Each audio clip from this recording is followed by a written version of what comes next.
Para sa hindi pa nakakaalam at hindi pa nakakakilala kay Joseph Simon Araneta Marcos, halika samahan ninyo ako at kilalanin pa natin siya. Si Joseph Simon Araneta Marcos ay anak ni Ferdinand Bongbong Marcos Jr., ang kasalukuyang Pangulo ng Pilipinas.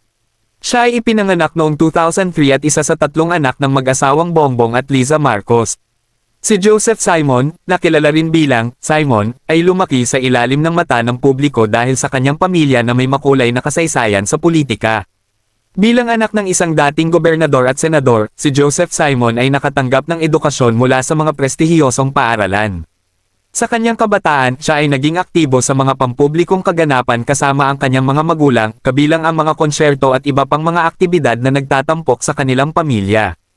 Kamakailan lamang siya at ang kanyang ina ay dumalo sa isang konsyerto ng Maroon 5 sa Mall of Asia Arena, kung saan ibinahagi ni Liza Marcos ang kanilang karanasan sa social media.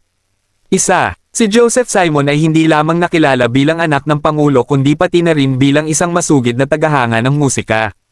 Ang kanyang pagkakaroon sa mga pampublikong okasyon ay nagpapakita ng kanilang ugnayan bilang pamilya at nagbibigay diin sa halaga ng bonding moments kasama ang kanyang ina. Sa kabila ng mga hamon na dala ng kanilang pampulitikang background, patuloy siyang nag-aaral at nagsusumikap upang makabuo ng sariling landas. Ang buhay ni Joseph Simon Araneta Marcos ay patuloy na sinusubaybayan hindi lamang dahil siya ay bahagi ng pamilyang Marcos kundi dahil din sa potensyal niyang maging aktibong kalahok sa hinaharap na politika o iba pang larangan.